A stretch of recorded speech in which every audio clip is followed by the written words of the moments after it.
Oh no, and welcome to the last game of the season. It is Manchester United versus Aston Villa. It is the match day live, and it's me, Dan, back again. And the team, I mean, I really didn't want to make this video, but the team, something like that. I reckon Fernandes, Ahmad, Ericsson, Lindelof. I think, the players who are leaving on a free contract at the end of the summer, at the end of this transfer window, obviously Ericsson, Lindelof, I think they'll get played on Sunday. Yoro, Maguire, maybe Delo and Mazzari, Xerxes up front with Ahmad.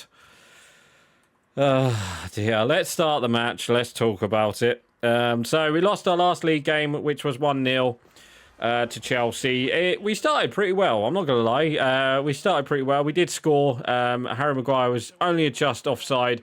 But like the first 20 minutes, I thought we were the better team. And, it concealed that with the goal. But obviously it was just offside for Harry Maguire. And then obviously that kind of woke Chelsea up, and they had a couple chances. A big one was it would have been a worldy goal if it went in. But it was, who was it? It was I'm trying to think who it was. It was Reece James with the volley, and it hit the outside of the post. But it would have been a really great goal.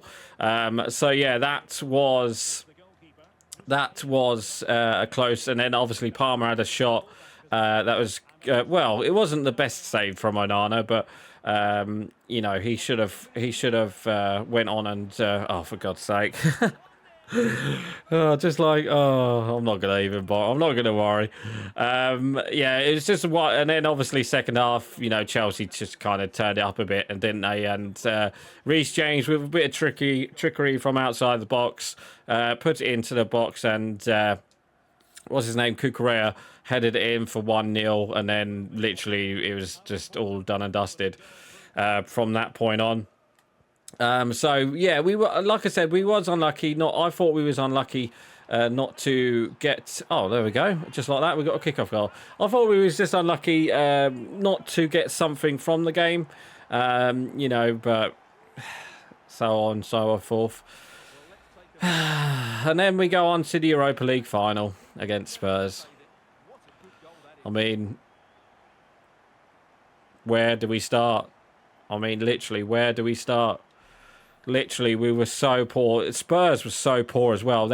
How they won that game, I do not know. If we actually put an effort in, I think we could have easily won that game.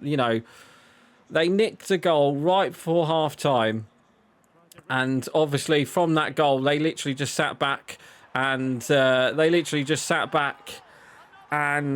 defended for the whole of the second half. But it's such a poor goal to concede. It's like a ball through to Brennan Johnson. Is it Brennan Johnson? Or whatever his name is. Harry Maguire leaves it, and then Luke Shaw. Why did Luke Shaw play? I'm sorry, but why did Luke Shaw play? I don't understand why he played. He didn't look match fit whatsoever, especially in that first half. It was ridiculous. We were so nervy at the back as well. Both teams were. Oh, hang on. Oh, don't say you'll run out. No, you've run out. Okay, sorry. Hang on. Both teams. What am I trying to say? Both teams. Both teams were kind of rubbish. But then, I was just like, United, we were there. We were there for the take. They were there for the taking, Spurs.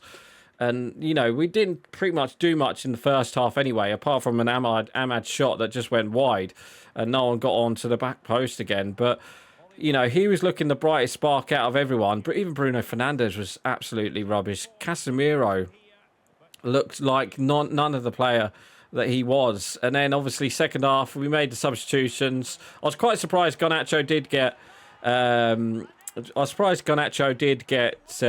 dropped for this game, and obviously we'll talk about Garnacho after. But how have they scored again? It's kickoff goals galore. It's just Oh, what a through ball that is. It was literally, I just don't understand how we just could not turn up. And obviously, you know, later on as well, they had a goal line clearance from Van der Ven. As soon as that, you know, oh, what a save. As soon as Van der Ven cleared that off the line, you know exactly it wasn't going to be Man United's day. So, yeah, it was one of them. It was, like I said, it was just one of them days where every shot was saved. And, you know, it wasn't the best. Oh, how have we hit the bar there? It wasn't the best of games from United. And even Spurs, they even had one shot on target. They literally sat back for the second half. And it's such a... It was so... I don't know. I don't know. So obviously we're going on to this weekend where we do face Aston Villa. Aston Villa want the Champions League, so I wouldn't be surprised if we lost this game. Old Trafford, yeah. I don't want to be a United player if you know, this weekend in this game, because Old Trafford, I think there will be boos. I'm not going to lie to you. There's apparently a protest as well that's going to happen as well, that was going to happen beforehand anyway. The protest before the Europa League final, but that protest now is not looking good. You know, let's talk about Garnacho's comments after the game. You know, it wasn't the best of comments to say that. It doesn't look like it doesn't look like his agent came out, his brother came out and said all this rubbish, and it didn't really help him. And basically, it looks like he's going to be leaving in this summer. And obviously, it looks like we might have to sell NNOOO as well, obviously, if we're going to bring players in.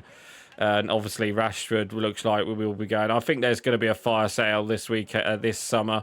It's going to be a massive summer. Ineos have to back. He has to back Ahmad. He has to back Amarin. Otherwise, you know, Amarin will be. You know, he'll be put to slot. He'll be put to the Wolves really if they don't back him this. This summer. And obviously, you know, it looks like we're getting one summer signing already in Matthias Cunha. And obviously there's talk of Liam Delap, but obviously nothing's happened yet. And obviously you don't know what's going to happen now that we haven't got Champions League football. It might be a benefit of the doubt not having Champions League football. You know, it helps us. Oh, really? It helps us. Oh, for God's sake, skip. I'm pressing skip. It helps us. It might help us down the line, you know, strip the squad to bare bones and actually, you know, maybe try and do something with it. So, yeah, let's see. Let's see. I wouldn't be surprised as well this weekend. Obviously, we'll see a load of kids being played, I think. I'll be very surprised if he did play, you know, a strong team. Because, you know, team morale is really poor at the moment. So, you know, we could see Mason Mount start. We could see Ericsson. Like I said, you know, all the players who are going out of contract.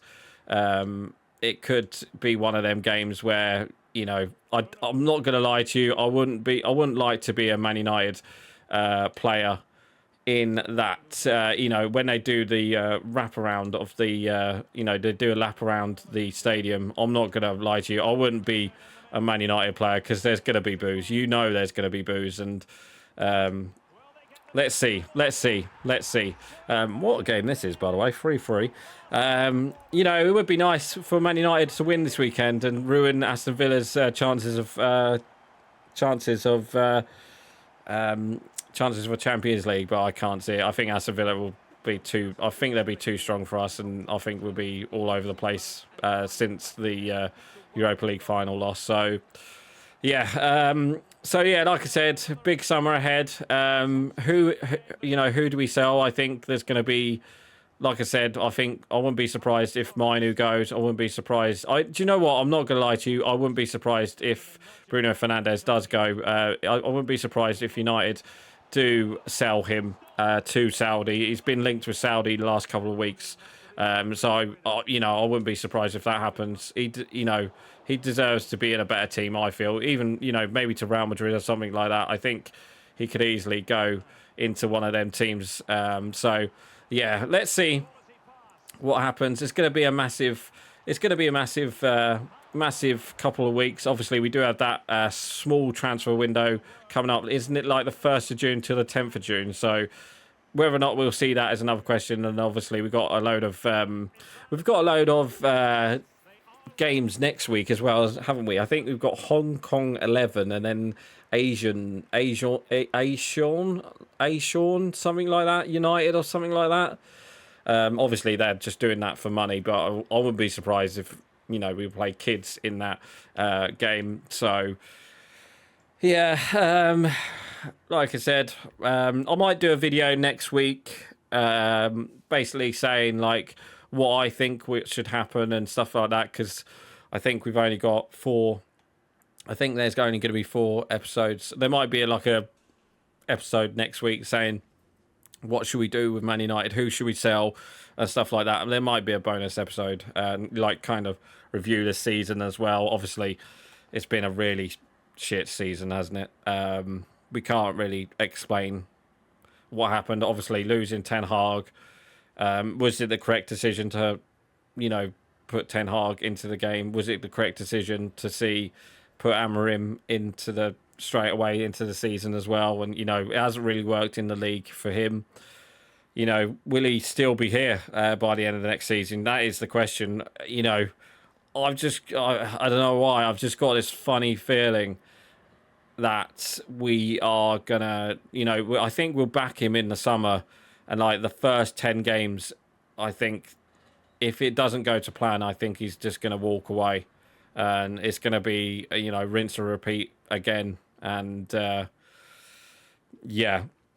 It's gonna be massive next season. Obviously, it lets us focus on the Premier League and on all the cups. But personally, I don't think it's going to work with Amorim. If he doesn't, I think the formation just doesn't. It just doesn't work. Okay, you get the players in. If he gets the players in, and down the line that we might be good, we might be not, but. Let's see what happens in pre-season. It's going to be a massive summer. Like I said, I just hope they do back him. They have come out and actually said that he's not going to get the sack. So that's a kind of good thing. But all I could see, I don't see it. I hate to say it. I think it's just going to be a rinse and repeat season like this season. I think we'll maybe win the first 2 or 3 games, and then all of a sudden there'll be a player revolt again, and the player power will get to the manager, and you can kind of see it already. We're not these players aren't playing for this manager. I don't think anyway. You saw that in the Europa League final. How they just couldn't perform, I don't know. And there's going to be, like I said, there needs a fire sale. Harry Maguire, I think, needs to go. I think Luke Shaw needs to go. I think Rashford and Sancho and Mainu and Garnacho, I think they'll be sold because of PSR reasons. Obviously, we're getting Cunha in. He looks like a good player, but obviously, he plays at Wolves. There's a reason why he plays at Wolves. He'll be good for the Premier League, but, if he gets injured, who do we play there instead? Obviously, I'd keep Ahmad. I'd love to keep Mainu and Garnacho, but obviously, I don't think Garnacho will play again this season, obviously. I think he'll be put out the door. Hopefully not in the Premier League. Hopefully we don't sell him to Premier League clubs. Hopefully we sell the players to abroad. But let's see what happens with that. So yeah, scoreline. I'm not gonna lie, 2-0. 2-0 Aston Villa. I can't see us winning. It's gonna be a rubbish game anyway. It's 4:00 as well on Sunday. So. Yeah, so annoying. It's so annoying having a Europa League final in the midweek. It would have been really nice to have it after this game, not before. It's really surprising that they've played that this week. But yeah, I mean, what do we do now? What does Manchester United do now? We'll see. We'll see in the summer, obviously. Right, yeah, so that is it for the Matchday Live. Obviously, this is the last game, so I've gone 2-0 for my score prediction for Aston Villa. I don't think we'll win. Like I said, Villa want the Champions League, so they'll be too good for us. So, yeah, 2-0. And, yeah, that is it for this season. So please like, comment and subscribe. And don't forget to leave your score prediction below for the final game. And we shall see you guys on the Matchday Live back in the 2025-2026 season. So, yeah, look forward to that. So, anyway, guys, that is going to be it for today. So, please like, comment, and subscribe. Don't forget to leave your score predictions below. And I am going. Oh, I hate being a Man United fan, especially this season. Anyway, guys, that is it. See you later. Bye.